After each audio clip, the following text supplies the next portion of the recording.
Hey there. So I've been recently looking for larger size tents, and I have 3 different backpacking tents that I typically use throughout the summer, but this past ski season hit a tree and took out my left knee. So I'm in recovery right now from some knee surgery, and I'm thinking my whole summer I'm basically going to be relegated to using car camping. So I've been looking for a car camping tent, and I want something that's going to be pretty large, easy to use, something I can stand up in so I don't have to get down on the ground, especially with my knee. So recently there was an REI member sale, and I was looking at the REI branded tents and looked at some video reviews. There's a bunch of them on the REI Kingdom tents, but I had an eye on the REI Grand Hut, which is a newer tent series. It doesn't seem like there's a lot of different videos on YouTube that have anything to do with the Grand Hut. So I thought I would make this because I picked one up a couple weeks ago. And this is the first time that I'm going to open the bag. So I'm going to try setting it up without really looking at the directions. See how it goes. I plan on using it this coming weekend. And we'll see. I mean, first thing to note, bag is pretty large. It's not that heavy. I think it's something like 14 or 16 pounds. It's got a nice carry strap here, one small one for your hand and a bigger one for carrying on your shoulder. Obviously with a tent this large, you're probably not going to be taking it too far from your car. So again, since I'm planning on car camping this summer, I wasn't really that concerned about size and weight of the actual tent body itself. So I'm going to give it a shot, see how it goes. Try setting it up here. I'll probably put this in a high-speed play so you don't have to watch the painful process, but hopefully it should go smoothly.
Well, that was a little tricky to do by yourself. I hope you're tall and have long arms.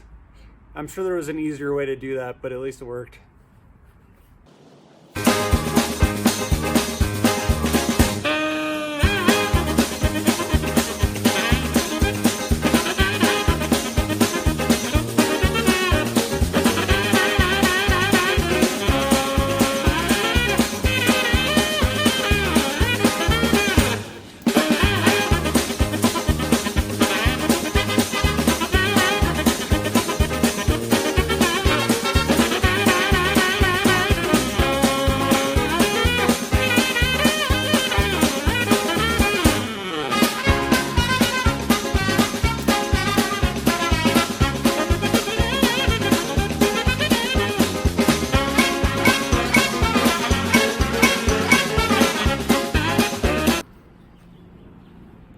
Okay, so I got the first stage set up. That wasn't too bad. Goes together like a pretty typical single hub pole design. Just do clips. It's all external frame. You don't have to slide through any sleeves or anything. Probably not going to bother staking it out since I'm just setting it up in my yard. But from what I've read with a tall tent like this, you definitely need to stake it out, guy it out as much as possible, especially when there's any heavy winds.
Okay, so first thing to point out, comes with a pretty basic stake, typical, L-shaped one that you get with any inexpensive tent, to be honest, or non-backpacking tent. I'm more accustomed to lightweight aluminum stakes. These feel like steel. I will say it's quite beefy. It looks like if you hit this with a stake hammer or a mallet of some sort, that you wouldn't have too many problems with this bending. I live in Colorado and we have pretty rocky soil out in the mountains. So I would suspect that even hitting a couple of rocks with this, you'd probably notice hitting the rock before this thing starts to bend. So nice to see that it's got a nice beefy stake. It does only come with 8 of these stakes. So enough for each corner of the tent plus 2 for each vestibule.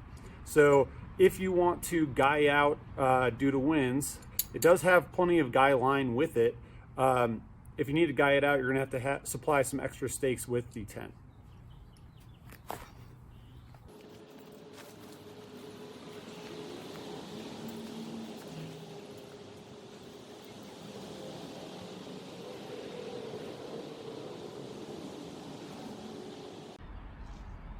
Okay, well, as you can see, this is a quite large tent. It's very tall. I'm 6 foot and it is taller than I am.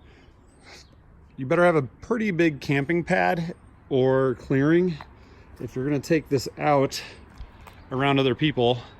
This would look a lot better if I had staked everything else out, but you can see it's got plenty of room. Vestibules look pretty spacious as far as storing extra gear inside a rain protection. So I'm gonna put this back down for a second and open it up and we'll take a look inside. Okay, so we'll crack open the front and see what it looks like inside. It does have a nice rain flap here, so make sure you get keeps the rain outside of the zipper. It is a double zipper design, so I can also open it from the top up there.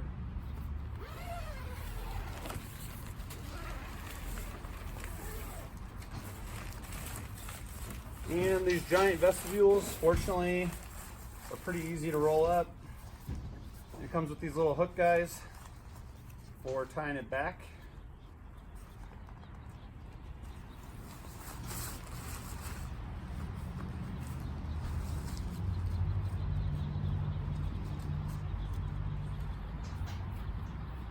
Okay, so another thing to note, a big D-shaped door. So I know some other REI tents, I know like the Kingdom has a double D on either side with a center strip. This one is just one big swing-in door. It's overall a simpler design than the Kingdom tents, which have multiple compartments and lots of weird little design features. This is a much more basic tent. It's big, rectangular, with 2 big vestibules. That's pretty much what you're getting. So just plenty of space.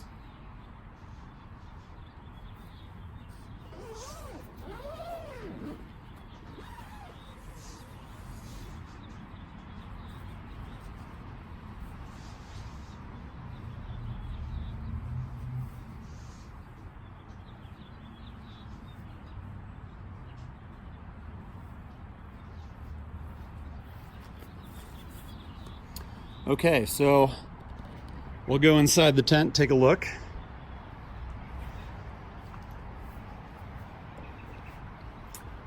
So it may be hard to tell on the video, but it's got plenty of space, and I am standing in the center right now, and I still have another 3 or 4 inches above me. So plenty of room for activities. You could do jumping jacks, handstands, whatever inside of this thing.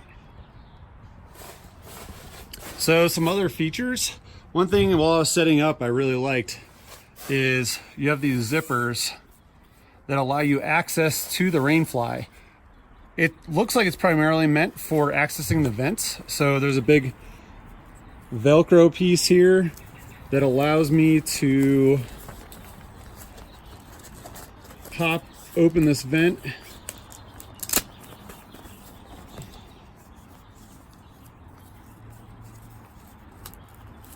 It's harder to do one-handed than you think. Boom.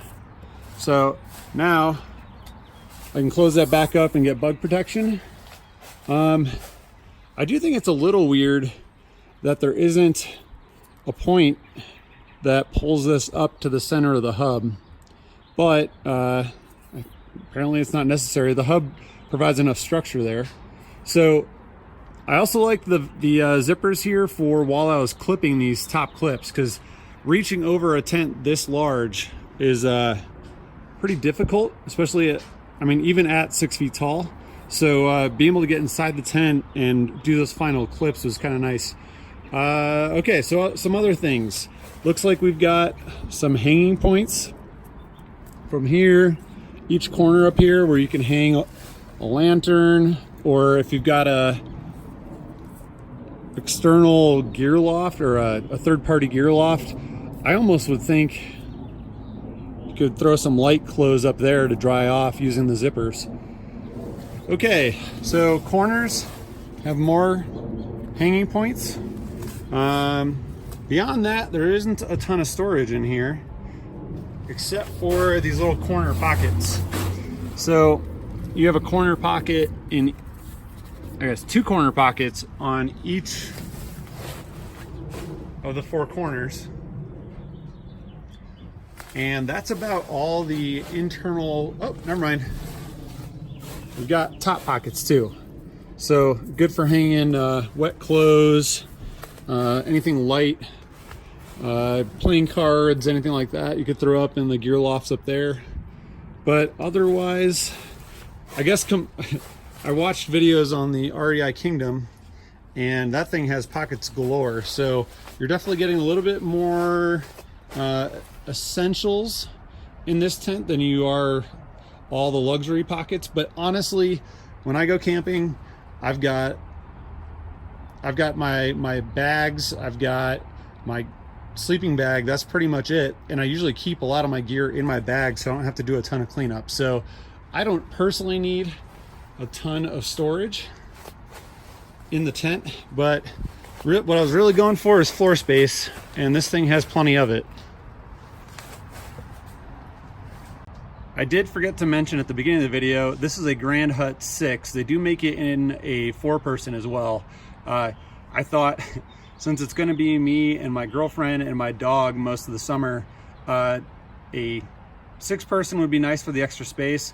I just wanted to see what it looked like, and you know, fortunately, if I hate setting up a tent this big, thanks to REI's great return policy, I've got the next 10 or 11 months ahead of me to be able to return this if I really don't like it. But so far, I thought it was pretty easy to set up for a tent this large. I figured I'm gonna put this down for a second and show you how large this really is.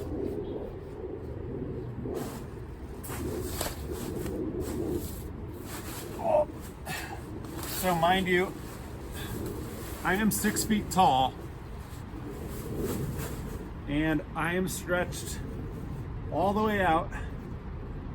I really could do jumping jacks in here if it weren't for my knee. So I'd say you could easily get easily 4 adults going lengthwise with room for gear at the end. And if you needed to in a pinch, you could get 6 in here, even though I've never been in a tent that actually comfortably sleeps as many people as the number on the tent. But this seems to be like a great option for the summer. 2 people, way more room than I actually need, but I just thought I'd give it a try. So that's the setup and some of the livable features of this tent, and hopefully this is useful to the rest of you out there. I will spare you the the time it takes to take this thing down and pack it away. So good luck out there. Okay, a couple more things. So I just finished packing it up, and miraculously got it back in the bag. Thankfully, they give you a pretty roomy sized bag to put everything back in. Now, I will say, tackling a rainfly that's that big by one person, much more challenging than I expected. It's a lot of fabric to deal with. So ultimately, I actually ended up taking it inside the tent, getting it kind of squashed and folded up together, brought it out, folded down the tent, I think I folded it into quadrants, got it a nice long enchilada shape, took the rainfly, laid it out on that, then took the pull bag, rolled it all up nice and tight, boom, got it back in the bag. So not too much trouble there. One other thing I forgot to mention earlier, I'm a big fan of footprints. Footprint, if you don't know what that is, it's essentially a fabric that is cut to the same shape as the bottom of your tent. That way, there's 2 things that it provides for you. A little bit of water protection, so if you have moisture that's coming up from the ground, it allows you to give it an extra barrier between you, the floor of the tent, and the ground. So less chances of stuff soaking through the bottom of the tent, even though these tents are supposed to have waterproof bottoms. Then on top of that, like I mentioned earlier, I live in Colorado. Rocky soil, lots of rocks, fairly sharp rocks when I go out camping. I don't necessarily trust, even though this does have a pretty thick bottom to the tent, I don't trust that that's not going to wear a hole at some point if I don't have a footprint underneath the tent. So I like using footprints. I know they add extra weight, but with a tent this big, who cares? It's going in the car. Also, one other thing that I like about footprints, when I get home after being out for the weekend, instead of the bottom of my tent being muddy or dirty, just my footprint is. So I can leave my tent in the bag, take the footprint, hang it up on the fence, and gun it down with my garden hose. So it makes cleanup a little bit easier too. So definitely recommend getting the footprint. For this guy, since it's such a big footprint, it's an extra $50, which I wasn't really psyched about paying, but you know, to have a nice cut to shape footprint that I don't have to do any work to try to make my own, I think it's going to end up being worth the money. So overall, pretty happy with the tent.